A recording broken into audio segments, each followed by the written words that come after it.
Le fameux concept oh l'église au milieu du village et tout ça. Moi, je ne suis pas pour l'église au milieu du village puisque Dieu n'est pas au milieu du village. Lisez dans la Bible, vous verrez, dans l'Ancien tout comme dans le Nouveau Testament, même si dans l'Ancien c'est encore plus brutal, un Dieu qui prend parti pris pour la vérité. Un Dieu qui punit, un Dieu qui tue, un Dieu qui réprimande. Il est de la justice de Dieu d'apporter l'affliction à ceux qui nous affligent. Qui tue par l'épée, périt par l'épée. Où est cette église qui est capable de dire pas le calumet de la paix sans qu'on arrête, sans que l'on condamne ceux qui ont tué? J'ai besoin de cette église qui est capable de dire les acteurs politiques d'aujourd'hui, mettez-vous d'accord, sauf ceux qui sont dans la rébellion. J'ai besoin d'une église qui est capable de dire au peuple, écoutez, si tout va mal, c'est parce que dans le système politique qui nous dirige, il y a tel élément. Alors nous vous demandons à vous, peuple, et nous, ensemble, d'initier une action pour faire comprendre au pouvoir qu'il nous faut changer de paradigme de gestion. Mais alors quel est le rôle que l'église est censée jouer? Le rôle participatif continuel dans la gouvernance de l'État. Encore une fois, aujourd'hui, après réclamation, vous avez réclamé M. Emmanuel Mouingue, qui est là sur ce plateau pour parler de l'agression du Congo et aussi de la Constitution. Alors, Monsieur Emmanuel, bonjour, bienvenue à vous. Bonjour à vous, Monsieur Anthony, bonjour aux Congolais qui me suivent de partout. Moi, je suis Congomani. Je suis émission la première partie que je vais Lili. Il faut que il faut ressanguisser Komanyola Makamona français, et moi mon boulot. Pour comprendre. Alors, faisons avec. On va être bilingue. Et si je peux encore féliciter l'intervention de quelques compatriotes qui étaient sur le plateau à la première partie, même si je vous demanderai de m'accorder un petit instant pour revenir sur certaines choses que j'ai pu entendre pour le bien des Congolais, nous devons y revenir. Il y avait un politologue que j'ai eu le plaisir de découvrir aujourd'hui, M. Njo Maele. Il y avait mon compatriote Enoch Manoka de l'opposition. Bon, je ne sais pas trop s'il est de l'opposition parce que parfois j'ai l'impression qu'il est neutre et qu'il a un sens pour la vérité, même si nous avons des divergences d'opinion, mais c'est un homme très intelligent. Et les autres compatriotes congolais qui étaient là. Donc voilà. Merci. À vous de répondre à notre invitation ce matin pour la deuxième partie. Je disais tantôt que tous les regards sont rivés actuellement vers les initiatives visant la paix durable en République démocratique du Congo. Alors, M. Emmanuel Mouingue, déjà je commence par cette question, c'est une actualité, elle est récente. L'Église du Christ au Congo s'élève parmi tant d'autres dans la recherche de cette paix. Vous vous en sentez intéressé? Bon, avant de revenir, d'entrer dans le vif du sujet, comme je l'ai dit ici tantôt, j'attendais votre permission ou votre feu vert pour que je revienne sur des propos qui ont été tenus ici. Le politologue est aussi le gardien de l'histoire. Et chaque politologue a pour notion de contextualiser les acteurs politiques, les faits politiques qui découlent de leurs actions, et dans un contexte de temps, d'espace, avec plusieurs approches qui déterminent l'importance de leur rôle dans l'histoire et quels étaient les buts qu'ils ont poursuivis et ont-ils atteint ces buts et est-ce que ces buts étaient pour le peuple. J'ai suivi beaucoup de gens parler des discours au nom de l'un du président de la République, l'autre Mouzé Kabila, l'autre Joseph Kabila, mais pour nous qui sommes d'abord dans une réflexion scientifique et qui évitons les débats des individus, voici ce qu'on peut en dire de tout ce qui a été dit. Je commence par Mouzé Kabila, lorsqu'ils l'ont cité ici. Il y a un compatriote qui est venu dire que c'est un héros national et qu'il a tout fait bon et tout ce qui vient après lui, c'est de la merde, c'est catastrophique. Il faut d'abord contextualiser les choses. Qui est Mouzé Laurent Désiré Kabila? Pour moi, personnellement, ce n'est pas un révolutionnaire, au sens propre du terme. On ne peut pas aller jusqu'au point de dire que c'est un révolutionnaire. Il avait certes un besoin de voir son pays s'affranchir, mais les méthodes appliquées ne sont pas plus celles d'un révolutionnaire que d'un autre opportuniste politique qui veut convoiter le pouvoir à un certain temps. Mouzé va entrer dans le CNL. Le CNL, c'est le mouvement qui ne voudra pas que le pays continue d'être dirigé par l'hégémonie occidentale capitaliste, qui représentait facilement Mobutu qui venait prendre le pouvoir et renverser le héros Lumumba. Il va s'apercevoir, après l'échec de la première et sûrement la dernière attaque du CNL, qui va être entreprise par Moulele, au niveau de chez moi au Grand Bandundu, dans le Kwilu, Mouzé va se rendre compte qu'il faudrait recourir à une lutte de contrepoids puisque les soutiens de Mobutu, qui sont les Occidentaux, étaient très forts. Dans le PRP, Mouzé va faire appel à Che Guevara et aux autres communistes qui vont venir pour aider à former ces hommes. Malheureusement, ils seront déçus puisque tous les luchadors qui sont là-bas sont des gens indisciplinés et accros à l'alcool. Mouzé en a remarqué au fil des années que c'est battre contre l'Occident pour prendre le pouvoir et les renverser à l'intérieur en empruntant le soutien des soviétiques, donc le contrepoids de deux blocs, n'était pas efficace. À Kolukasiko, au lieu de combattre le système avec un extra-système, un système adverse, il faut entrer dans les systèmes pour prendre le pouvoir et le combattre de l'intérieur. Que va-t-il faire? Il va pactiser avec son ennemi de l'époque, le bloc capitaliste, en rejoignant la FDL, puisqu'il a été invité par les Rwandais et consorts qui ont envie à lui un candidat idéal pour poursuivre leur quête de pouvoir. Et il va entrer dans le rôle capitaliste d'après-guerre froide pour renverser Mobutu qui n'était plus utile, prendre le pouvoir. Ces derniers ici vont se retrouver en fonction. Mais quand Mouzé vient en 92, non, d'abord avant que Mouzé vienne en 97, en 92, on nous fait croire que c'est Mouzé qui a mis fin à la dictature. C'est pas totalement vrai. Parce qu'en 92, il y a l'acte du 4 août 1992 qui va mettre fin à la constitution du MPR et prévoir de nouvelles institutions, une nouvelle forme de l'État. On sous-entend que la dictature prend fin. Vous avez le président de la République comme institution, le Haut Conseil de la République, vous avez le gouvernement, vous avez les cours et tribunaux et autres. Ça, c'est 92. On sous-entend que les MPR, c'est fini cette histoire, il n'y a plus de dictature sur le plan de la forme. En 96 maintenant, Mobutu va dénoncer l'agression du Congo. Ceux qui se prétendent libérateurs viennent agresser. Mouzé va nier. On n'est pas avec les Rwandais, nous sommes des Congolais, on est venu renverser les pouvoirs, il y a mes gestions, les Banyamulenge, tout ce qu'on vous a préparé par Colette Breckman et la communauté internationale. Alors, Mouzé prend le pouvoir, finalement c'est le Mouzé qui vient en 98 nous dire effectivement Mobutu avait raison, on était avec des Rwandais, on était venu dans un format d'agression, mais je les ai chassés parce qu'ils veulent notre miel. Donc, tant que le pouvoir me profite, même si je use d'un élément d'agression, je dois le prendre, je dois le conquérir. Est-ce le comportement d'un héros? Je me pose la question.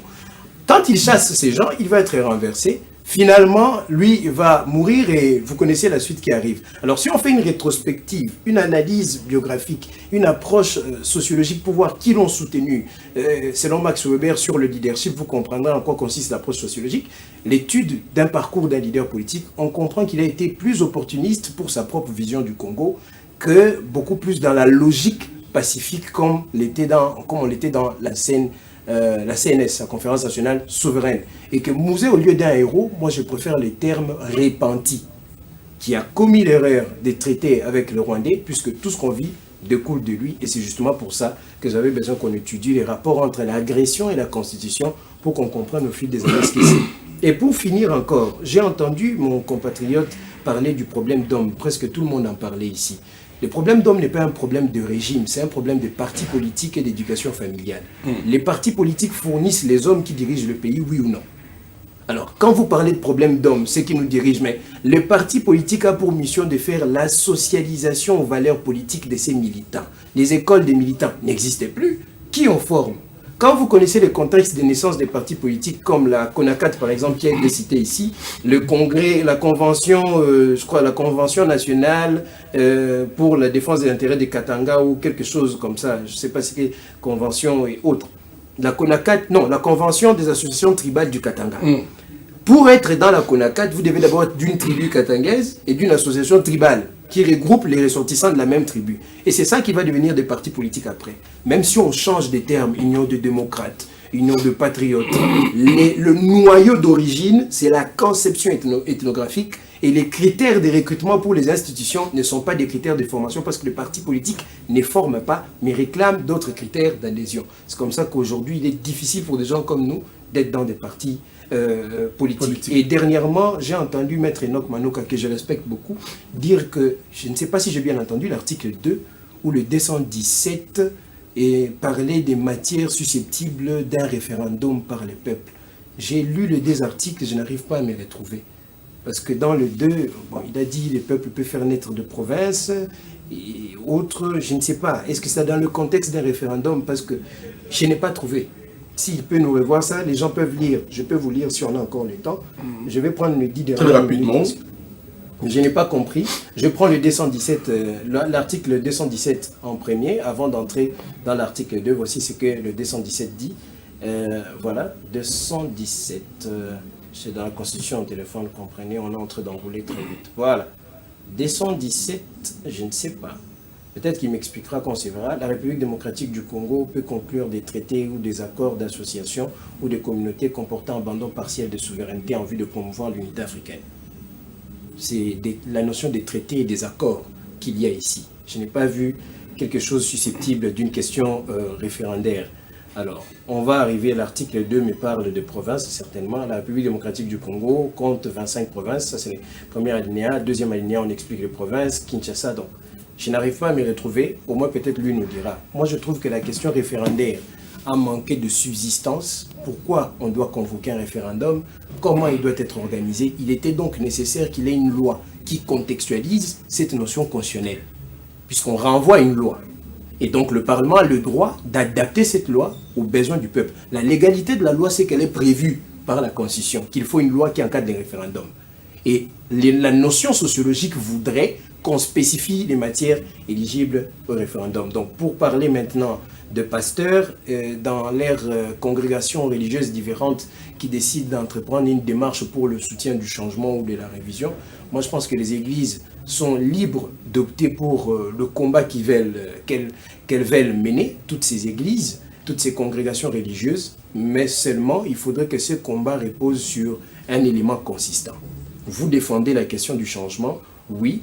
Vous, en tant qu'Église, acteur de société, leader d'opinion, l'Église et la politique, c'est le grand amour depuis toujours. Avant même la naissance de l'État sur sa forme actuelle, vous avez eu la théocratie, on est au courant, mais il faudrait que cette Église apporte aussi sa contribution pour dire on veut changer pour telle raison, on veut changer pour tel élément. Défendons un idéal à construire et non seulement une campagne de soutien. Parce que quand on connaît le Congo, on connaît les clientélismes des églises qui sont facilement utilisables par le pouvoir, ce qui est tout à fait légitime dans le combat politique. Lorsque vous avez un leader de masse et d'opinion, il faudrait l'utiliser, lui et son opinion, pour vos services. Voilà. Alors, mais il faut dire aussi que, M. Emmanuel, partout dans le monde, les églises ont toujours de prises de position qui parfois sont incomprises. Pourquoi donc ? Les églises ont de prises de position incomprises. Tout dépend de l'angle que l'on voit. Par exemple, moi, si je prends l'angle de la culture congolaise sur le combat qu'a mené l'Église catholique pendant un moment dans le monde sur la validation du mariage homosexuel, la contradiction avec cette valeur prônée par l'Église catholique de l'après-pape, c'est le tout dernier pape avant celui-ci. Celui-ci, je ne l'ai pas encore entendu revenir là-dessus, mais c'est un combat qui est mené aujourd'hui par l'Église, la reconnaissance des couples et tout ça. Moi, ma culture m'enseigne qu'un homme c'est fait pour une femme. Donc, et même mon éducation religieuse de la Bible. On a la même Bible, plusieurs interprétations. Tout dépend du point de vue par rapport au combat politique. Mais seulement, là où moi je ne sens pas l'Église du Congo être vraiment réactif, c'est sur le débat. Par exemple, quand moi j'apporte la constitution et l'agression, je vous montre comment est-ce que l'on veut vous prendre vos terres en passant par l'identité nationale pour en faire un acquis qui sera géré par des États extérieurs sous couvert de la communauté internationale. Quand j'amène un débat comme ça, c'est un débat consistant que je ne vois pas encore dans l'Église, que ce soit dans toutes ces diversités religieuses, catholiques ou réveil. Monsieur Anthony, quand on dit Paul Kagame veut prendre nos terres, il ne faut pas dire aux gens seulement ça. Il faut dire comment, parce qu'il y a une question. Kagame alingi mabele na biso ndenge nini. Kagame alingi mabele parce qu'azali est héritier à processus ebandaka kala. La date la plus récente de ces processus, c'est 1960.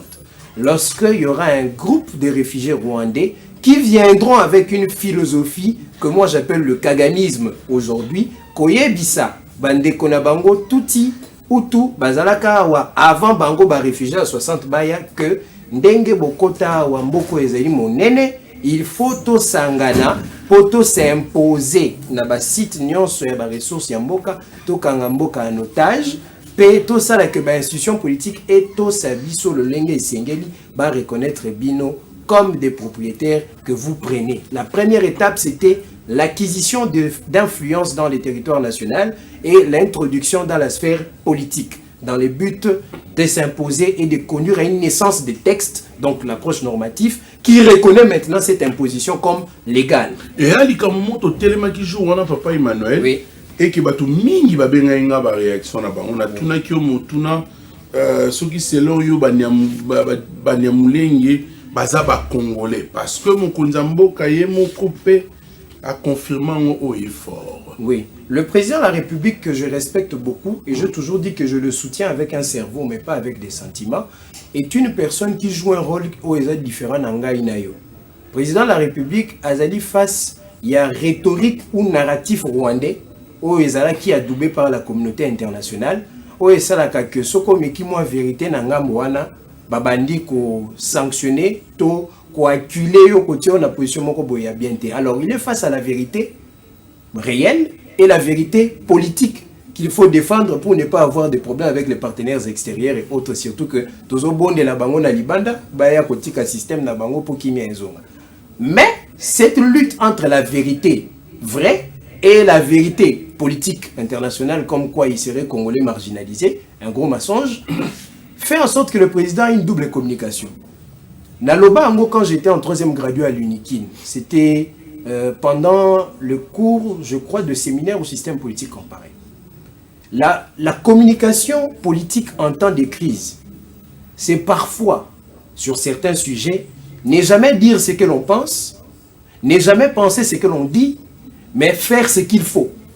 Ça signifie que il y a des choses que l'on dit par une stratégie de communication qui vise à ne pas subir ou tomber dans les pièges qu'on veut nous tendre, et on dit des choses que l'on ne pense pas. Et il y a des choses que l'on pense qu'on ne dit pas pour éviter justement le piège. Mais en dessous de carte, on fait ce qu'il faut. Et dans le faire ce qu'il faut, c'est la naissance d'un nouveau texte qui respecte le contexte historico-anthropologique du Congo. Et c'est comme ça que je l'encourage dans un changement de la Constitution, mais pas dans le format Union Sacrée.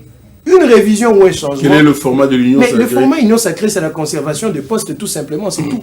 Je n'ai pas encore vu l'Union Sacrée avoir un langage commun et dire, pour l'Union Sacrée, voici pourquoi on veut changer la Constitution.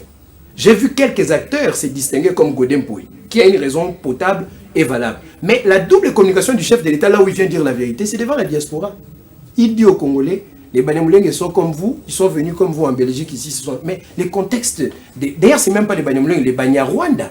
Les contextes d'implantation de Banyarwanda ici, c'est la MIB, la mission d'immigration de Banyarwanda, et il va avoir encore un autre contexte, et aussi le processus d'abandon de ville de Tchangungu et d'Isseni, qui fera que plusieurs Rwandais choisiront pour la partie congolaise. Mais moi, mon souci, c'est qu'on doit respecter les contextes historico-anthropologiques du Congo, énoncés par la loi de 1981, qui remet l'appartenance d'origine des Congolais à l'ensemble des ethnies découvertes en 1885 et qui ont constitué le Congo de manière implicite. Et donc les Banyarwanda ne sont pas congolais puisque la Constitution parle des ethnies qui ont constitué le Congo dans l'article 10, ce qu'est devenu le Congo. Or, ce qu'est devenu le Congo, c'est le résultat de l'AIC. Finalement, ce qu'est devenu le Congo, c'est l'État indépendant du Congo, l'AIC. Les mêmes États indépendants qui prônaient pas une indépendance du peuple, mais l'indépendance des grandes puissances autour de 1885.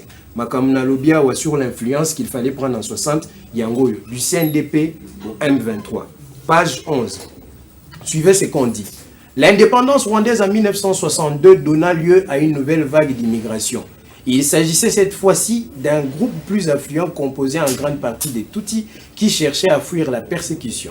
Une révolution sociale ayant porté au pouvoir à Kigali une équipe de Hutus dirigeants poussa ces groupes à s'enfuir dans l'est du pays, à se constituer en groupe imposant. Des familles au nom Tutsi comme Gaïga, Makabuza, Bisengimana, Rwaitare, Karuretwa commencèrent à jouer un rôle prépondérant dans les secteurs de l'hôtellerie, le commerce transfrontalier, les plantations de café et de thé, le tourisme, l'élevage et la télécommunication.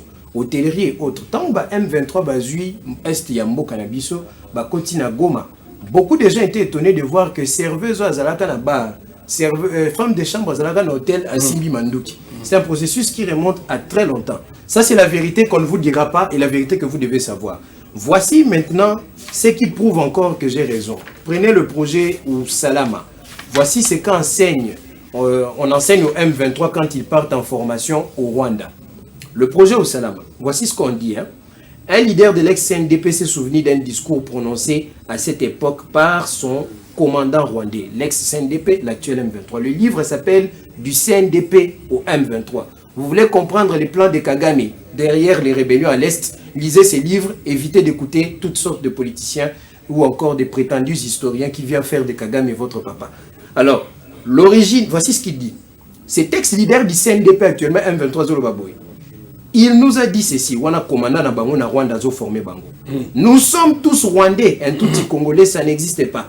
Et il nous a ordonné de retourner au Rwanda. Nous avons refusé et nous en avons souffert. Référence 4, projet au salam à personne interrogée, numéro 108, Goma, le 29 août 2012. L'agression et la constitution est une stratégie qui, après avoir imposé l'ethnie Tutsi dans les sphères de pouvoir, visait à prendre une nationalité par l'influence politique, ce qui va arriver en 1970-72, et après avoir acquis cette nationalité-là, s'exercer sur le sol. Maintenant, voyant qu'il y a une résistance en 1981 par la loi numéro 81/002 du 29 juin 1981, ils vont décider de recourir à la rébellion.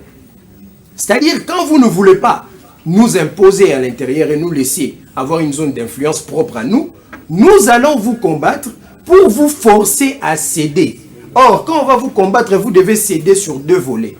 Les volets politiques et le volet sociologique. C'est-à-dire, politiquement, il faut des postes aux institutions. Sociologiquement, il faut une acquisition des terres sous l'influence des leaders Tutsis corrompus par la vision kagamiste. Et c'est ce qui va se passer lorsque le RCD va prendre les armes, Mouzé va mourir. Avant la mort de Mouzé, excusez-moi, ils vont venir avec le projet de constitution qu'on a appelé la constitution Kachamura. Puisqu'en 1981, quand cette loi qui a enlevé la nationalité va sortir, Bakokoma, la communauté internationale, pour Bapé Sabango, autonomie, ya Masisi, ya Rutshuru, ba région ananyo se koma ya Bango. Surtout que conflit na bato Masisi et Bandaka depuis les années 60, tango bakozwa zone d'influence na uti kotanga, et ça aggravait les sous pendant la réalisation na ba années 70, tango bakozwa mabele et belé, bako cédé là ango à travers Bisengimana, la communauté Tutsi originaire du Rwanda, les populations vont s'énerver. Voici ce qu'on va faire de la première constitution implémentée par l'AFDEL. Et au comment on commande Kamboyo et qu'on a dit la constitution Oyo. Ça, c'est le vrai débat. Constitution Kachamura. On vous dit ceci. On vous dit l'avant-projet l'avant-projet de la constitution annoncé dans l'exposé des motifs traitant de la nationalité que ces chapitres contenaient des grandes innovations, des ruptures des principes traditionnels consacrés par les constituants. Les législateurs congolais disaient la nationalité était clairement définie comme les liens de rattachement d'un individu à l'État. En conséquence de quoi elle excluait l'intermédiation de groupes ethniques, tribaux et claniques. Lokola bino na 81 bozongi saka bango na contexte que est congolais d'origine. Monto oya zaïre essentiel na ba tribu na ba ethnie o ba constitué Congo na 1885 et sika il y a ni Tutsi ni Hutu comme responsable de terre, il n'y a ni Banyamulenge pas c'est un terme qui va naître en 70, il fallait une constitution ezolongola ba ethnie wana na ba tribu. Ainsi les Rwandais Hutu ou Tutsi transplantés au Congo par le pouvoir colonial belge étaient automatiquement des citoyens congolais. C'est ce qu'ils vont faire à partir de 1998 et c'est justement ce projet Kachamura qui va conduire à l'arrestation de Masasu Ndaga, Kachamura qui était le porteur de cette histoire et il va être publié comme Rwandais par Mouzé et s'en suivra ce que vous connaissez, son exécution. Alors, voyant que ça n'a pas marché, Mouzé va mourir, ils vont le tuer. Toi, tu n'as pas voulu respecter les contrats. Au boy coupé sa biso mabélé, au boy qu'on reconnaît nationalité nabiso. Alors, Bakoyan en 2004. D'abord en 2003, Constitution de la transition et coupé sa article 14, où est ici la notion des nationalités étrangères comme nationalité d'origine. L'actuelle Constitution dans l'article 10 vous renvoie à une loi organique qui est la loi de 2004. Et dans cette loi organique, dans l'article 6, on va vous parler et des nationalités. Et la loi organique, là où elle est inconstitutionnelle, c'est qu'elle-même reconnaît sa paternité. Donc, à reconnaître Constitution Moko. Oh, il y a 2006, c'était au Tozanango. Il y a à reconnaître Tata Naël, la Constitution en 2003, et c'est écrit dans les préambules de cette loi. Dans l'exposé des motifs de cette loi, on dit que cette loi, dans son article 6, c'est conforme à l'article 14 de la Constitution de 2003 de la transition. Yo Constitution à 2006, ok, kozwa mwana wana, olo bakazayi mwana na yo, alors que yemo kwazo reconnaître Constitution et la transition et botama nandela ya dialogue entre les belligérants de l'Ouganda et du Rwanda, ici au Congo. Voilà les faits historiques. Alors, pourquoi cet article dit que c'est un problème, outre le fait qu'elle identifie une loi qui est d'un parlement, où les alliés parlement n'a été. Ce n'est pas le parlement de cette constitution. Excusez-moi, mais ce n'est pas ces parlements-là. Puisque le parlement de transition repose sur la constitution de 2003. Et cette loi est une loi qui repose sur la constitution de 2003. Et la loi de 2004 vient 2 ans avant la naissance de cette constitution. Donc vous avez la légalité qui fréquente l'illégalité parce que c'est contraire à cette constitution. La légitimité qui est née en 2006 qui fréquente l'illégitimité puisqu'il n'y a aucune légitimité dans la constitution de 2003 et par conséquence dans son parlement de 2004. Le problème de cet article, à part ça, c'est que dans cet article 10, il faut qu'on remette la mention contenue dans la loi de 1981 qui dit de manière claire l'ensemble des ethnies qui ont constitué ce qu'est devenu le Congo, ça doit maintenant ajouter en 1885. Et on doit prendre, comme dans l'article 2 de la Constitution, où on cite les 26 provinces, une disposition constitutionnelle qui identifie les 451 tribus ethniques. Ça doit se retrouver à l'intérieur. C'est comme ça qu'il faut traiter cet article. Je crois ne pas vous laisser ma place. Il y a aussi certaines questions, surtout puisqu'on parle de l'agression et la Constitution. Restons également sur l'Église. J'ai parlé tantôt de l'Église, vous avez de la matière ce matin, et puisque vous avez été également réclamé, alors c'est aussi l'occasion de nous référer un peu, même en France, dans le XVIIIe siècle, et M. Emmanuel, on a vu l'Église s'intéresser au devenir de la nation française.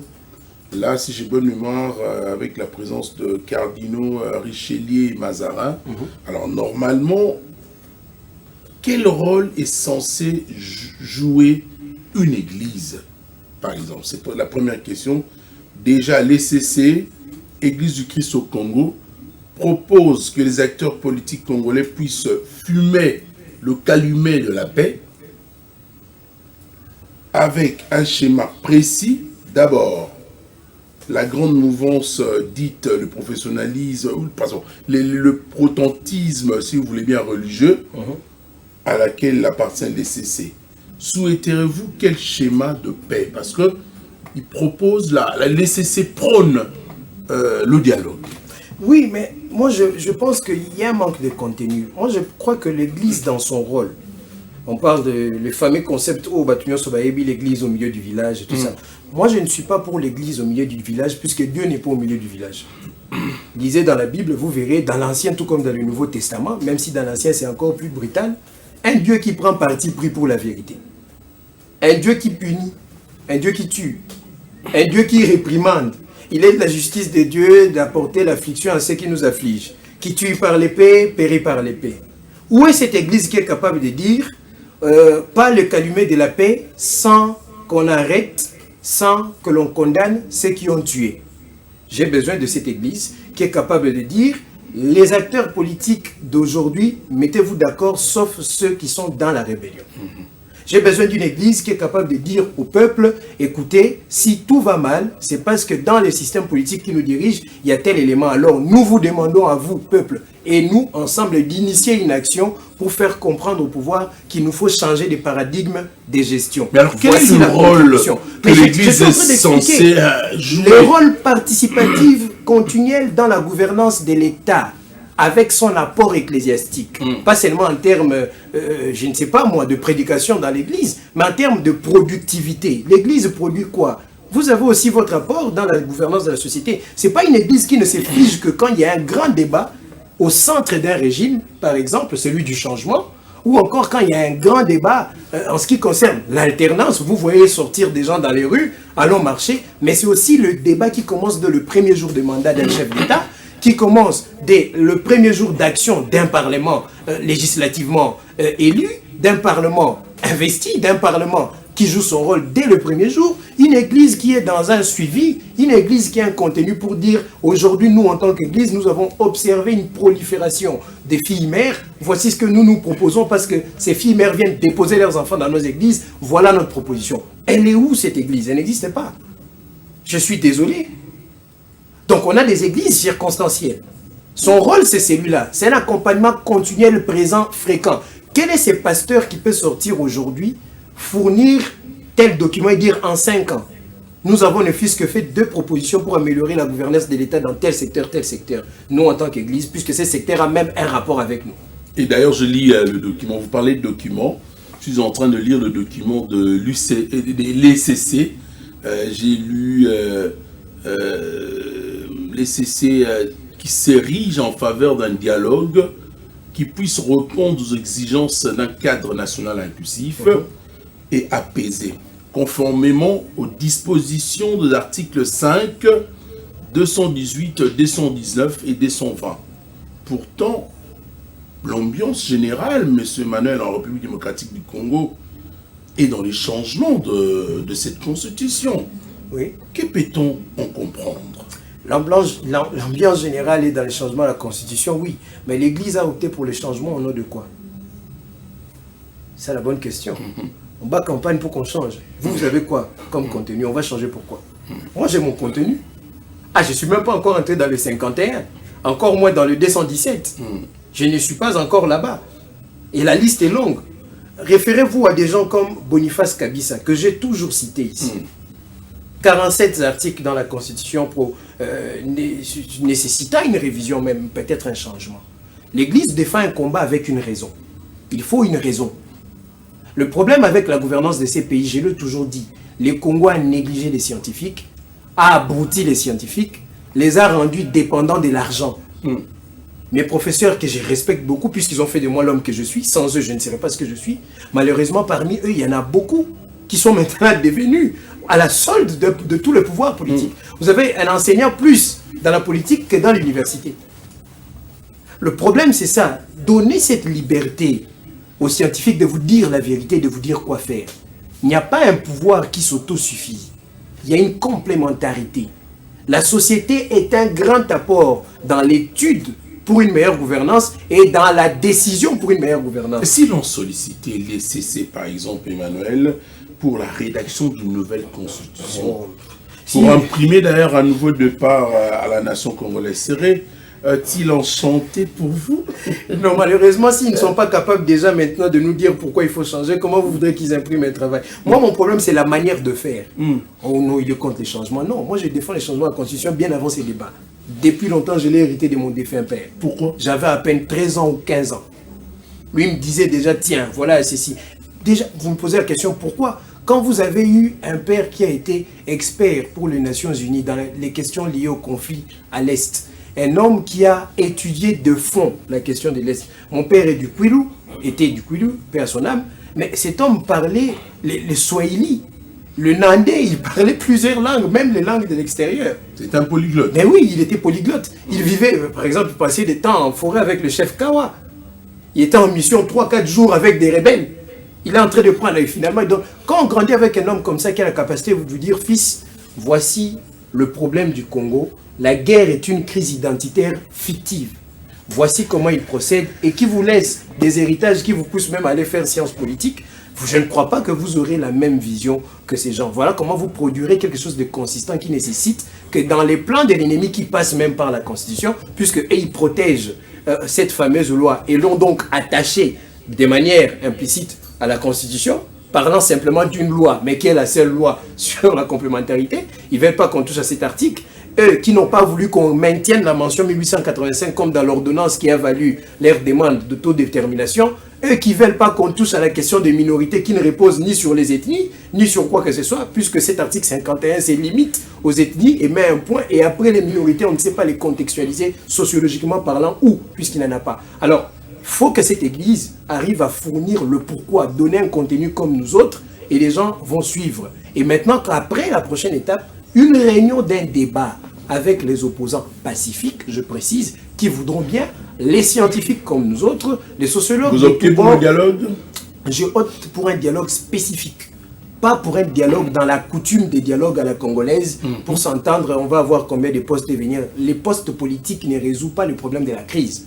Même les gens de la communauté Tutsi qu'on croit donner des postes partout en pensant que ça va susciter l'amour du pays, ça ne résout pas la crise. C'est le retour au contexte historico-anthropologique du Congo sur la question de l'identité qui va résoudre la crise. Par des normes, même si c'est vrai qu'ils tenteront encore de pleurnicher au niveau international comme en 81, ça ne marchera pas parce qu'il y a tout un programme politique que j'ai conçu là-dessus en partenariat avec le ministère de la Culture et Arts, ministère des Affaires étrangères, ministère de l'Intérieur aussi, pour pouvoir avoir une politique qui recadre l'identité nationale sur cela. Donc il faut un dialogue où tous ces sujets vont être débattus de manière spécifique sur la crise sécuritaire du Congo, sur la crise identitaire artificielle. Quand on s'entend, on dit non. Pour résoudre le problème de la guerre, pour que ceux qui viendront prendre le pouvoir ne souffrent pas, il faut ça.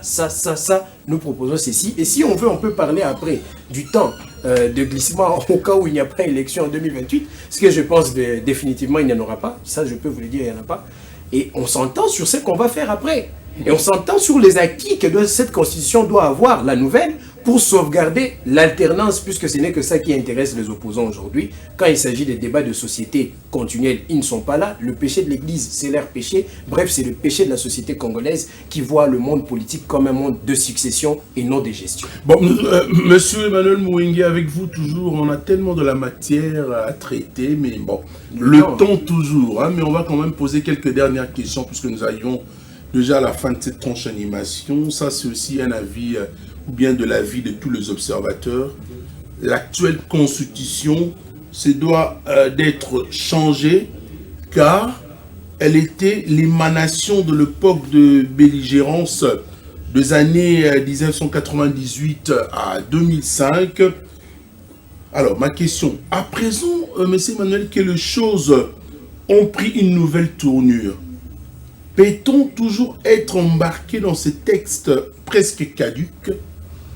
Moi, je pense que la Constitution est inadéquate par rapport au principe d'autodétermination. Un peuple ne s'autodétermine pas autour d'une table qui réunit des rebelles et un pouvoir illégitime installé, ainsi qu'une faction d'une prétendue société civile.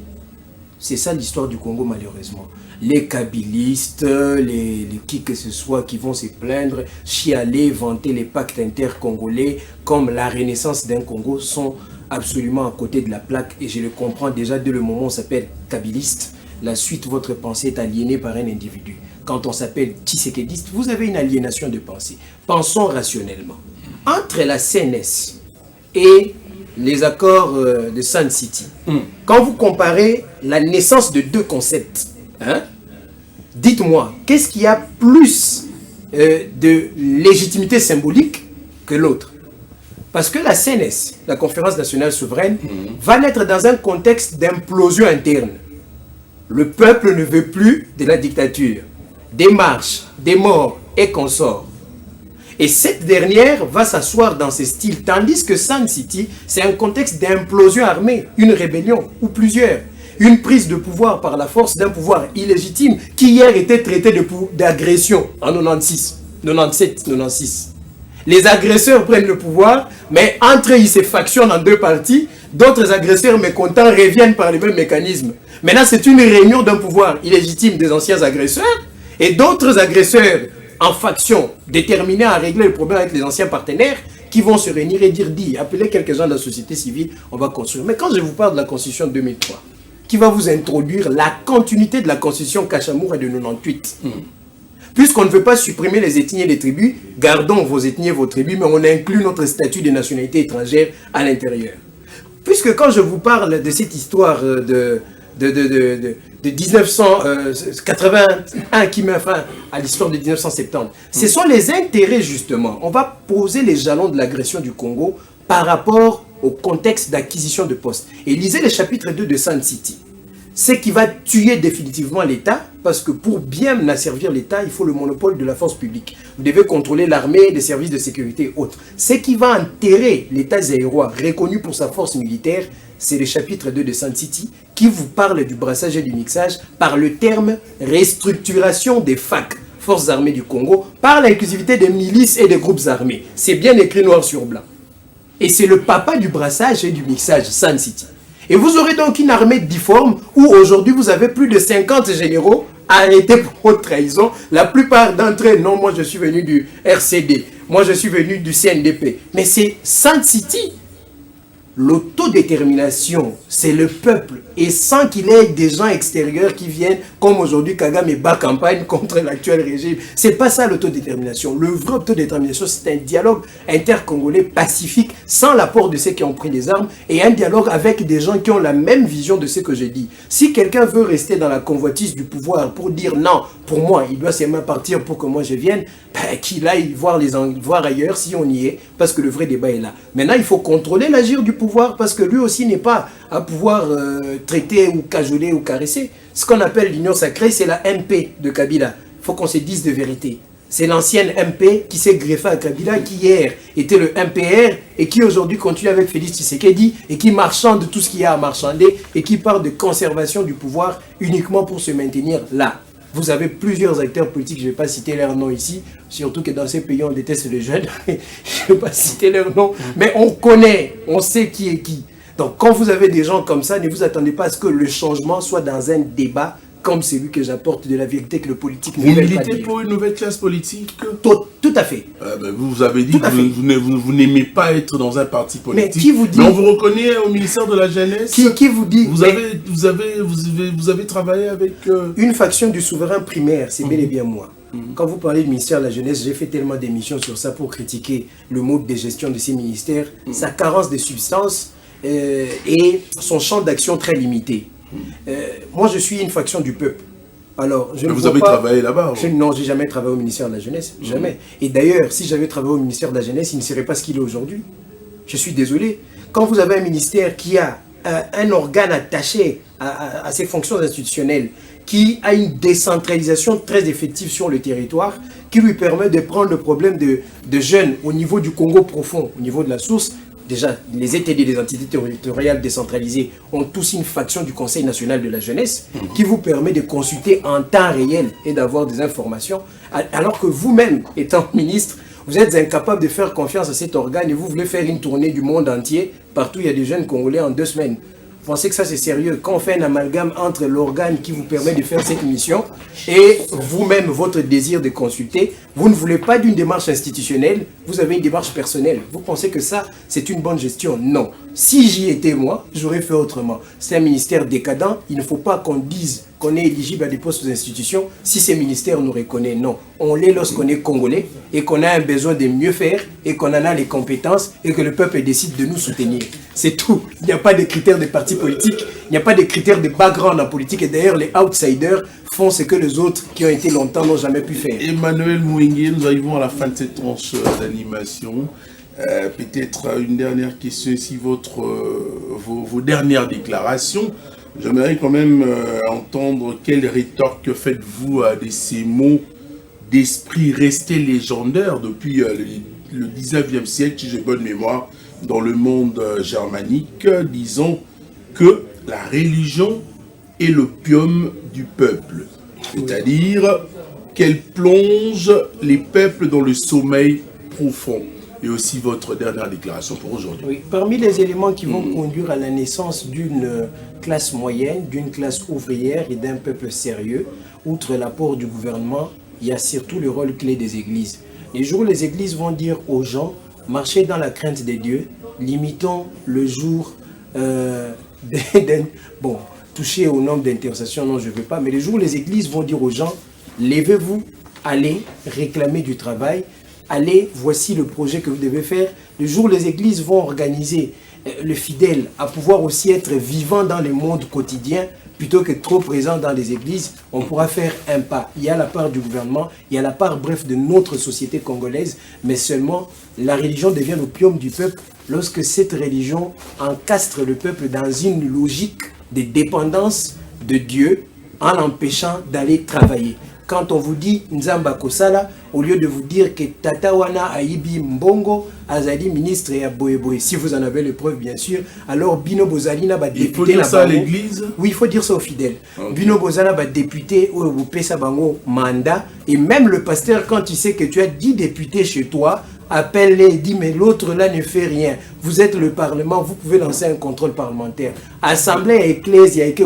déposer na député nyonso ou vous avez une circonscription à limiter par exemple tel monsieur Azo Géré Mabé, bon interpeller. Là on va pousser les gens à avoir une bonne gouvernance parce que la bonne gouvernance ce n'est pas le besoin personnel d'un acteur politique mais c'est l'exigence d'un peuple qui font de la bonne gouvernance. Plus le peuple est exigeant, plus les dirigeants sont productifs. Mais quand on a une église qui ne veut pas que le peuple soit exigeant, qui n'est pas dans l'éveil patriotique, vous avez une église qui meurt et la logique d'Enzamba Kosala continue et Dieu nous regarde puisqu'il y a pourtant la Bible nous recommande de prier et travailler. Oui, prier et travailler. Merci. Mais on aime bien prier pour le dirigeant. Tu crois que ta prière va changer quoi? Merci de votre disponibilité. Merci à vous. Que Dieu bénisse le Congo. On aura encore le temps de faire des analyses importantes sur plusieurs sujets comme d'habitude. Hein. Pas de souci. C'est un réel plaisir de partager ces moments. Festin-vous, merci également à vous, à tous les héros du Rhum de Machine. Je vous retrouve le lundi prochain pour un nouveau numéro. Nous, on essaie un peu de réfléchir à deux fois, de sujets importants à dire. Et ne restons pas seulement dans les colibés et autres pamphlets dans la vie. Il faut évoluer. Faudrait évoluer. Il y a deux fois... On va te qualifier qu'à place aux années chaotiques à la vie. Faut on a vu la paix. Parce qu'on dit on apprend tout le jour, n'est-ce pas? C'est le rendez-vous du donner et du recevoir. Nous essayons de se documenter, de lire et d'entoyer à mon avis parce que l'innovation et la créativité restent en nous. Mais yo, il y a la carababa l'hiver, mais...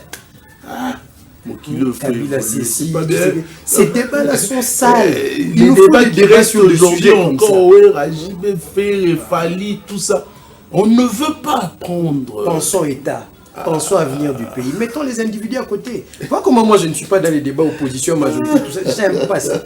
J'en ai fait plusieurs à l'époque. À la fin, vous vous rendez compte que vous parlez à des gens. Oh, baza, ben, Elima, baza, bah, tout est. Il y a des gens comme ça maintenant là autour pour la banque ça va au Kanda parce que comme on a marambo non ils toucheront pas à ça parce que nous essayons mais le petit là il dérange tu vas faire un bon c'est la fin, au revoir.